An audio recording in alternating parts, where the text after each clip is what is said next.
Ladies and gentlemen, you're watching Eclecticka. I am Seven. This is the show everything sci-fi, fantasy, gaming, you name it. We're talking about it. Superheroes. Hey guys, how you doing today? Very well. Hey. All right. So we got Charles, and we've Yes. got Drew, and we got our special guest, somewhat a part of the SCV network team, Rogue Harley. How you doing, Rogue Harley? Doing all right. Chilling. All right, Drew. So what are we stopping up with on the top? Actually, I'm gonna go ahead and throw that back to Charles because he has some video game news for us from the realm of the first-person shooter. Go for it, Charles. All right. As we know, video game market's always at a standstill at this time of year because of what Christmas is coming around. So I've been smashing on, yeah, smashing on Battlefield 1. Okay. I actually went back to Battlefield. I'm a big Call of Duty fan. You guys know I'm done with Call of Duty. I will not do it. For my money, I'm done. So I retired the game. War Machine is done. So I've been playing Battlefield pretty good. Right. They definitely have to update a couple things. Graphics are phenomenal, but there's still minor little things with the game that they have to fix. Guys, how many Battlefields have you made? Fix the stuff. Fix it, man. Don't let minor things screw your game up. Overall, I give it about a 7.5 out of 10 because of these little quirks. You know what I mean? But overall, it's a good game. So That's actually pretty high for you, Charles. Yeah. You're a tough person to purchase when it comes to I'm first-person hard on shooters. games, dude. I'm hard on games.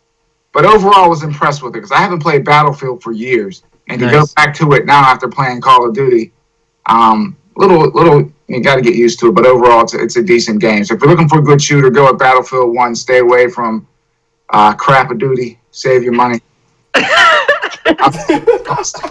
Serious. Oh, he's done, people. He's Yeah, done. I'm done. So, taking the reins over from you, Charles. I, in the words of Charles Bradley, am tired of being used. Square Enix, you captured my heart way back when you announced the first Kingdom Hearts game. It was a brilliant concept.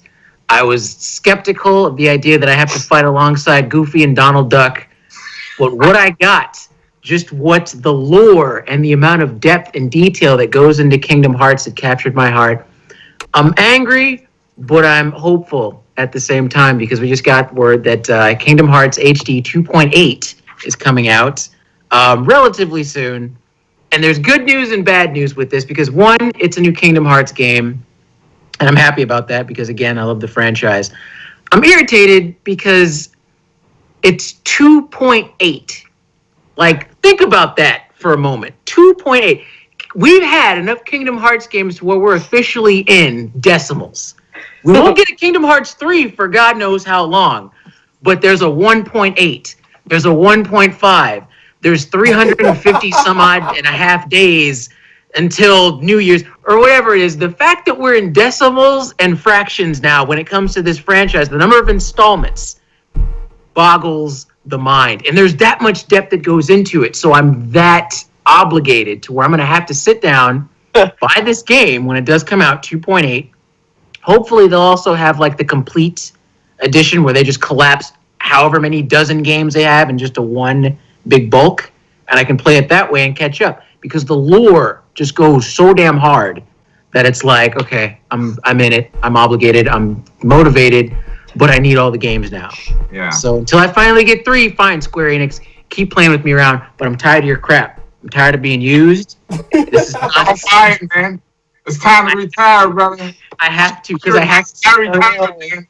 I have to. And the messed up thing about it is that they'll work in key elements of the plot in these little side games. So it's like chain of memories and all that other stuff. They have core stuff that you need to know about the story. But it's stretched out over a handheld game, and this Pulling really back in. just goodness. So I'm going back, man. Well, yeah, man. since you're getting all emotional, we might as well talk about The Walking Dead. A lot of people got emotional. Yeah. I got yelled at work for that. Taking that stuff seriously. You guys take it away. I mean, I heard about it, but I didn't watch it. So. It was just so much. I'm gonna let one of you guys roll with the walking. Go ahead, Rogue Harley. What you got? Oh my god, I feel like I lost a family member. I'm like super emotional about this right now, you guys. Poor Glenn and poor Abraham. And I want to say poor Abraham first because I really feel like he got the short end of the stick. Most of the people that have Figuratively. Or literal. I don't know how he died, but yeah. literally and figuratively short end of the stick. But I mean, Abraham in general, he got the short end of the stick because everybody kind of saw Glenn's death. If you read the comic books at all, you already knew it was coming, and so everybody's like, are they going to do it? Is that too obvious? Or are they going to do so? They went and they led with Abraham's death to kind of throw you off the scent, which was devastating. He did the $2 deuces to Sasha, which I was like, oh man, which a lot of people, they didn't see that right away. It was one of those things you had to watch it twice, which was even worse because then you got to watch it all over again. You're just like, didn't I just Oh man, get my that hurt. heart ripped Let me out? do it again. Pretty much, it was like, let me rewind. Oh God, not again. But he did this, and that was like the little thing between him and Sasha. They have had their own private little relationship, and every single time they said hi or bye to each other, it was always this. So right before he gets hit, you'll notice he did this. And this was actually him, just the actor, doing it on his own. That was not a scripted thing. He came up with that on his own, and that's why everybody who knew about it kind of lost it, and they're like, he just, it is all it is. Oh man, so we lost Psychopath Guile. That's very sad. We lost Abraham. Then, of course, Glenn. That was super emotional for everybody because, again, you read the comic books, it was coming. But it was so graphic to see it brought to life that it was like everybody is always like, oh, are they really going to go that far with it? I mean... And they did. Oh, yeah. I mean, I'm sure that they don't... Walking Dead is kind of in a unique position because it doesn't have to shy away from much when it comes to what they can show. Yeah. I feel like I hit that moment fairly early on in the series, but it hit me again when... Who was the one kid that got ripped to pieces by those zombies in the other season? Oh, I know when you're talking about the kid and his older brother, and they were crazy behind Mother and all that. No. It wasn't even that one. It was the kid that wanted to be an architect. The other black kid, because I always had the joke of when there's more than 3 Broods on Walking Dead, at least one of them's got to go. They rotate us like they rotate crops. So when he went out... Point though, man. That was awesome. Watching the kid get ripped to pieces by the walkers, I'm like, wow, this show can just show basically whatever it wants now. So, well, you know what? A lot of people, though, I was reading about it the other day, and a lot of people were kind of, not upset by it, but like disappointed with the whole Negan thing because they were kind of like, there's not a lot of depth to his character in terms of being just utterly violent. Like with the governor, it was kind of like you kind of got the backstory, like, oh, he kept his daughter alive even though she was turned and stuff, and even though he was kind of a bad guy, he was still, being humane enough to give his people like a community or whatever where they were living in harmony together. But hold up. To that defense, they took a couple episodes to build to that too. Yeah, that is true. So we're still early. Which is why when I was reading it, I was kind of like, I think you guys are judging a little quick. It's jumping the gun, yeah. Yeah, but they were saying, they were like, there's not a whole lot of depth to Negan. They were like, oh, he just went for the violence and he just likes to hear himself talk in terms of like old school villain dialogue, like, well, this is how I'm going to win. Oh my goodness. But my gripe with that is Walking Dead sans the governor. Right. Walking Dead relies on the we're blatantly evil shtick more than most shows. Like, when you see the wolves, they're blatantly evil because they have bumpy teeth and they're all dirty. Right. So when it comes to Negan, who, again, he's been on for what, 1 episode, 2 episodes? It's like, you can't make that judgment call like that early on when we had it, 2 seasons of the governor? Yeah. So that's too early. That's why I don't agree with what they're saying. I think that they're kind of eager to jump the gun and just kind of leave him off. And I'm like, let's give him a minute. I think that we're still kind of shell shocked from the death. You know, one thing that we had brought up on the show before, you're a writer. I'm a writer. We all create different things like that. Certain things in comics do not translate well on screen. You know? So I'm thinking when you read that in the comics and then to see it, you understand? It's like when you're reading something, I think you have to be more graphic, if that makes sense. Well, because you're trying to get your mind there, you know? Yeah. Right. And then once you see that thing, you're like, wow, did they really have to go that far with that? I don't, you know what I mean? That's so horrible. When they're able to pull that off, though, if it's done well, I feel that that's a bonus for both the fanboys and the people that just casually watch the show. Well, you know, oh, I'm sorry, I didn't mean to cut you off. The funny thing about it was like when I first saw it, you know, it's like such a shock that you're just kind of like, oh my god, I can't believe it, and you see the eye popping out and also the blood and the guts, and you're just freaking out, you know. But after the fact, when you see like the actual actors and they're palling around backstage or whatever, and you see them with the prosthetics and stuff. Yeah. It's such a funny thing in retrospect to seeing it in the show because they're all like, "Oh yeah, I'm totally fine," and they've got like the blood and stuff dripping down their face. You're just like, that is pretty fucking funny. It's like that's yeah. It's like when they busted out the fake body of T-Dog when he was getting ripped to pieces, and he was like right next to it. You say that, I'm like, okay, I'm glad to know it takes you out of the show because it's like you're so emotionally invested and seeing this character that you've really grown to care about still be okay. It's like you have that conflicting joy with the conflicting sorrow. But you know what's so dumb about it was that I saw them do the backstage stuff with all the prosthetics and joking and palling around. And I'm like, haha, that's so funny. And then the next thing, I went on Facebook and someone had posted like a little meme or whatever. And it was this girl who saw Stephen Yeun at a convention like directly after this had happened. She'd just seen him die like 2 seconds prior to seeing him in real life, and she like broke down into tears, and he had to like hug her because she just lost it. And I was calm like, her down. I cried. I went and I lost it too, and I cried, and I'm looking, oh my god, he's dead. And I had just been laughing at him 2 seconds ago. Like, so before we go on to another topic, what are your predictions for Ezekiel? I believe that's the character with locks and the tiger.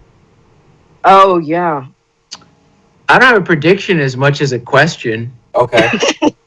How do you tame a tiger in a zombie apocalypse? Like, bruh, my thing is this. It's not the idea of keeping the tiger that bugs me. It's like when you train it to like attack people and it kills a zombie. Let's say it rips a zombie's throat out, right? What if that tiger then accidentally bites you with the nasty zombie meat that's in its mouth?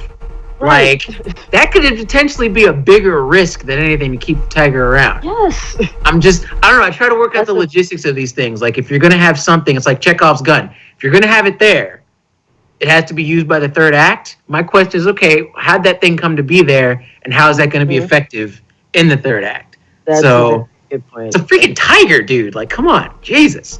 What do you feed it?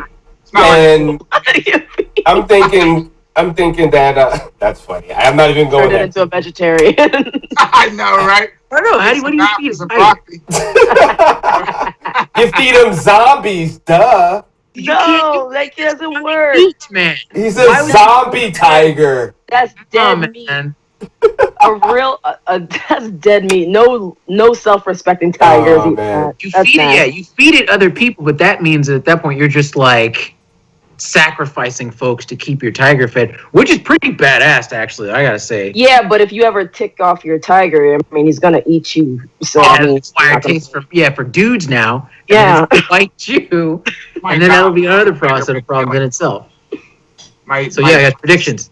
He might get him. His own tiger might turn on him. Oh my goodness. Yeah. Oh, any other predictions, guys? You got? I mean, Maggie's pregnant, right? Last time I checked, she's pregnant. Yeah. I'm thinking he's gonna be friends with our favorite characters and be against Negan. I feel like she's gonna lose that baby. I don't want to be morbid about it, but I think that the only way she's gonna be able to be, you know, the kick butt leader type that we all hope she's gonna turn into is like you gotta lose it because you can't. I I mean, we're having enough trouble with Rick's kid just floating around in the back and stuff. Like every now and again, one character just disappears, and we're like, "Oh, they're taking care of the baby, taking care of Judith." So yeah, I'm thinking, think about it as this: as heavy of a risk as it was having Judith just that first time, a baby that has no concept of what's going on, that doesn't know how to be quiet. Right. That baby mixed with another baby, that just like makes your risk go up by like a factor of 3. That's asking. Because now you got 2 things that you got to keep track of. I won't have them in my zombie apocalypse. I won't do it. Well, look at it this way. It's been about how many seasons that they kept this baby alive and floating around. Let's give applause to the writers that always had an excuse I'll give them golf for this child to still be alive. I'm waiting for them. Oh yeah, by the way, Judith died. Like I'm waiting. I was waiting for like so many seasons. It's been seven years that they've been doing this show, and so at least it's 7 years. Yeah, so for at least 6.5 of those, we've been wondering what the heck. Why isn't this baby older? First of all, this baby did. This baby should have been the entree, man. It's a cartoon baby. It's like, how did this baby survive? Like Charlie Brown, and she's not getting any older. Yeah. There's also the rumor. See, I don't know if they're going to be able to pull this off too, just because logistically it wouldn't work out for the show. Right. Rick loses his hand, and in the comics, I don't think that they're going to have Andrew Lincoln like walking around with the little fakie for like the rest of the show. They psyched us out in the beginning of this season. When they took him to a bus, and it made it seem like he was going to cut off his hand, but he didn't do it. I heard about that. Yeah. I read that they said they weren't ever going to do it only because, one, it was expensive enough taking Carl's eye. Yeah. That they were like, okay, prosthetics is getting a little expensive. We're not doing this no more. And then 2, for them, realistically, in the storyline, at least for the television show, they were like, this doesn't make any sense. This doesn't fit with it. And I think even one of the writers was like, they kind of regretted doing it in the comic books. They were like, we sort of wish we hadn't done it only because the way we wanted it to end up actually kind of contradicted taking his hand in the first place. So it kind of just went in 2 opposite directions. So I think with the show, they might not take his hand in the long run. Yeah, that could work. That is one thing I always say. Writing is like surgery, man. Once you take something out, cut it off. It's hard. You can't do it. Can't do it. Well, then you have, that's why you have retcon continuity issues because of that. Well, then you just follow suit with DC and have 50 million universes. 50 million reboots, Yeah. Or you have Flash run back and change everything. That's it. Flashpoint. I call all of season 3 the damn it Barry arc, because every time you do some damn it Barry, look what you did, dude. I love him to death, man. You are messing up. You are messing. You know what? I'm waiting for them to turn Flash into a comedy where everyone's just, oh, Barry. You know when things happen. There goes that Barry again. Terrible. I don't know. It seemed like every show when I finished, it was like the same writing. Every show, you know, he himself, someone gives a pep talk, and he goes and does his thing. I don't know. It's like the same. I want to have a drinking contest that you have to take a drink every time someone says "Run, Barry, run." I think everybody gets those. Well, you'd be relatively okay. Harder one to do is if you have to take a sip every time that Barry does something with his head. He has his head bobble thing that he does. Oh, yeah. You will be blitzed within the episode. Oh, that's terrible. Or you have to do 2 shots whenever it's a situation when Iris and him are having their lame, dude, that crap. Oh, you'll be done. Can I just rant for 2 seconds how much I cannot stand her? She makes me so upset. I like her. Well, because I'm like this, I love the character, the Flash. I love Grant Gustin as a person as well as the Flash. Wow. And so when I was like, oh, we got like a sister playing Iris, like, yeah, get it, Barry, let's do it. And she's just so stupid. I hate her so much. She makes me so angry all the time. She does the dumbest stuff. She gets into like the worst situations. And I'm like, for someone who's supposed to be so intelligent, you do the stupidest. My thing, yeah. You're a reporter. How do you not My only issue with Iris is that she's likable, but I wish that more of her existence didn't revolve around whether or not she's gonna make out with Barry at the end. But I'm yeah, like, it's so dumb. And like, first she likes Barry, but she's not sure. And then Barry likes someone else. Yeah. So now I have to like Barry because he likes someone else. I'm like, you're just I don't. making My it. biggest issue with the show, everyone knows who the Flash is. He takes his mask off for everybody. That's really stupid. Who does It's really that? dumb. I guess he figures like if it's really that much of a Very situation, Ellen. he's just gonna do Yeah. like a Flash. Oh, So sorry, not to just jump and ship onto our other fun shows that we liked watching. So Arrow has been impressing me this season. I gotta say, guys, they got the net from last season. They went and they pretty much just like broke us down to the core elements of what made the first 2 seasons bomb, and it's been good so far. Gripe that I have, okay, gripe number 1, Dennis, aka Mr. Miracle, who's on the show. You can't convince me after coming as the jokey, happy, nerdy gay dude, like all of a sudden he's gonna like flip and become the character that we see him in the comics. I saw the still of him with the face paint and the fair play jacket on. You haven't earned that yet, my boy. Unless he's doing like what Thea did, and she was like over the course of a summer trained with her dad and became a badass. I don't buy that. Yeah, this he dude, kind of just put it on.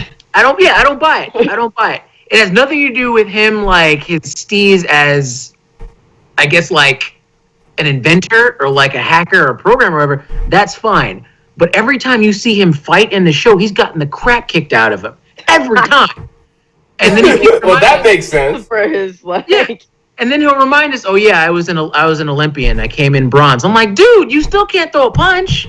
So You can't have this big burly persona and you get the crap kicked out of you every day. he came in as the jokester at first. He's the comic relief, and now I'm supposed to believe that he's a badass. I'm like, that's gonna be a hard. I saw the cartoon version of him put up next to the live action, and I was like, I don't see it. I don't see it. This isn't working. I don't see it at all. No. But and then there's of course jumping from that to Legends of Tomorrow, which I have to catch up on. I'm so sorry. It's like a second job. Wow, that was your favorite show. That was. It's not for lack of interest on my part. I just wasn't able to get around to it. But it's doing good so far, from what I'm hearing. Easily had some of the funnest character like development of the shows like that I've seen so far. And the fact that they're introducing the JLA in this one, I'm sorry, it was the JSA, Justice Society of America, in this season with the time travel and the ensemble characters that we already have. That's going to be a crazy, crazy second season. I can't wait to jump into it. I'm excited to see it, but at the same time, I was a little concerned only because I almost thought that the reason why they brought those characters in the JSA was because of the fact that so many of the original characters had side projects going on. Both Hawkman and Hawkgirl, they jumped ship for a while, and I found out like the Hawkgirl, she's like doing Broadway or whatever. Hawkman was doing like modeling or some nonsense. Oh my goodness. Yeah, right. They went and they took off Captain Cold or whatever because he was doing something television related. I was like, he's dipping between the other shows right now. Yeah, I was like, are they just giving us JSA because everybody else is gone, or what's happening? No.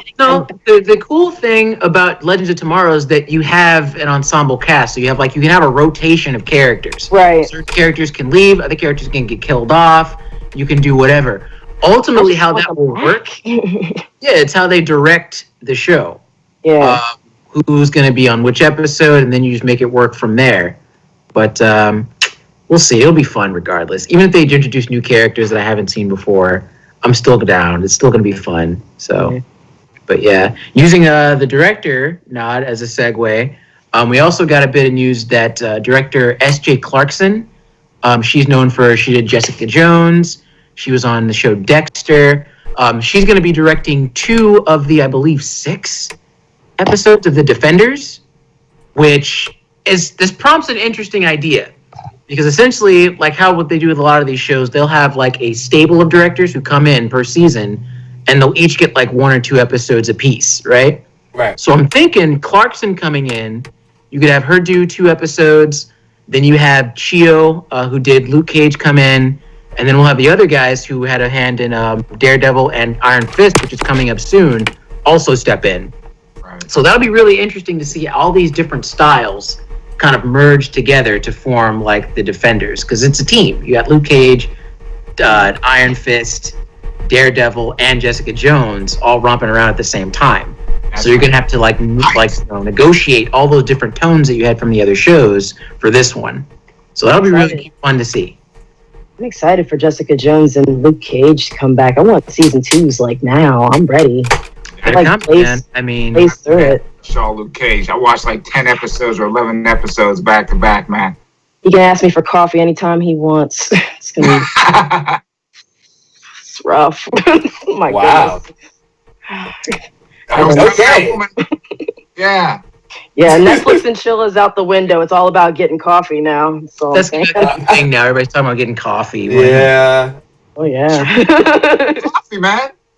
That's the new line. That's the new line. That's the new So line. at any rate, winding it down. Is there anything else anybody had for us before we get out of here tonight? I mean, how do you top that with Rogue Harley with the coffee? With the coffee? I mean, come on, son. That's how you end the show. Yes. But crash. And so we will, because we're about to head to Walking Dead time and all that other good stuff. So thank you. Yeah, Walking Dead, Westworld, all the other shows that I missed this week. Playing catch up right now. Yeah. Battlefield. I got to get good. It's Awesome. battle time for me. So thank you, Rogue Harley. Thank you. And of course, our man Chara's in the house. Always a pleasure. And then our man Drew. World's most cynical nerd, Drew. Drew. Check me out. I'm 7. You're watching Eclecticka. Check us out live next week. And we'll have the top news and all that good stuff. Sci-fi, fantasy, cosplay, gaming. Alrighty.